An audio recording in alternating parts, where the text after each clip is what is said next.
in order to see the ball and hit the ball, that's just 2 points, like A to B, and the quickest line to A to B is just one line.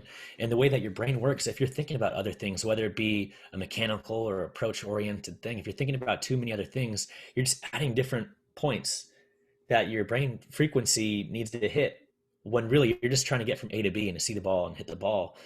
You want to have an approach, an idea of what you're looking for. But if you're focusing on too many different things, your reaction time in your head is just going to be bad.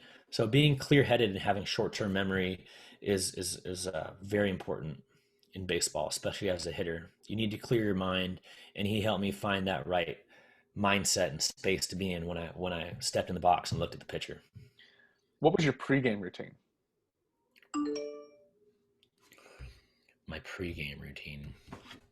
Did it change? Like, did it matter what your pregame routine was? Did it matter what cleats you wore? Like, um, no, not so much the cleats. I mean, I am sentimental in that sense. Like, and I can be a little superstitious at times. But my routine started when I woke up, man. Like every day I woke up and tried to think of a couple things to be grateful for. Kept in touch with loved ones.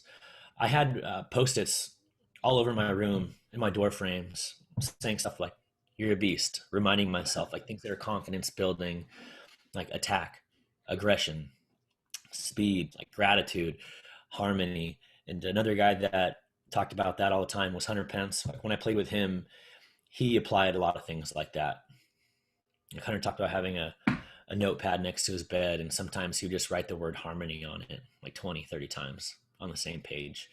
But so I started doing the same stuff, and that law of attraction applied to my life really helped me big time. I mean, you are what you consume. And when I see stuff like that and say that stuff to myself, like that became the narrative in my head, and it made me become more confident as a player. And it just helped in so many different ways.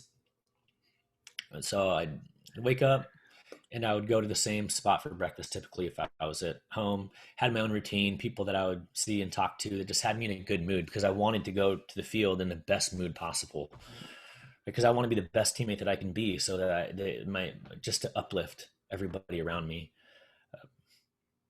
And once I got to the field, I would change, eat, get ready, do my cage routine, talk about my last performance, and know what I wanted to focus on with my coach, my hitting coach. Eat, and then the game would start, and that was the routine. Like I at the field before starts, I would do the same thing each time, but my routine really, the ones that really mattered even more, what happened as soon as I was a few batters away. Right when I was 15 minutes before the game, go out and stretch and just be in the present, take it in, and do what I'd been doing the last few years in baseball, but without any anxiety. Uh-huh. What about after a bad game? Strike out 4 times and make an error in the field. And is that something you took back to the hotel or the back home with you, or is it something you could wash off in the shower and be perfectly fine, act like it didn't even happen? I used After to. the game, yeah. I used to take it home with me, and it affected me a little bit. As much as I tried to not let it affect me, it would.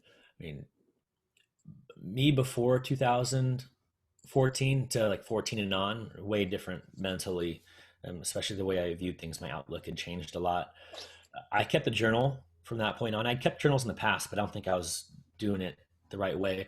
I would Ken recommended using a journal to write down 3 things that I did a good job of, and then 1 thing that I needed to work on.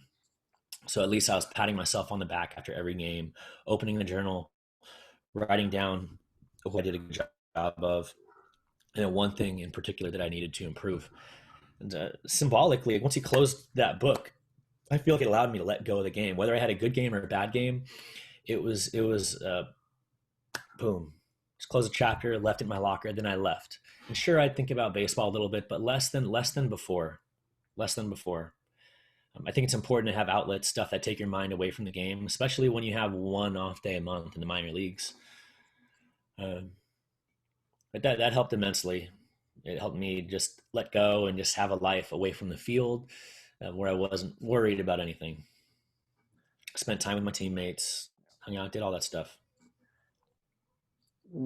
What's your relationship like with Travis in like a baseball sense?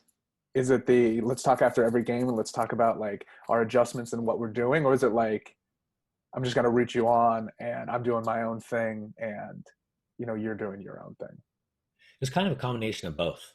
Like there were some times where usually it was if we were struggling, we'd be talking to each other quite a bit. And then over time throughout our professional careers, we were talking more and more frequently. Like we became each other's hitting coaches, giving each other ideas, like troubleshooting, if you will, whenever things weren't right.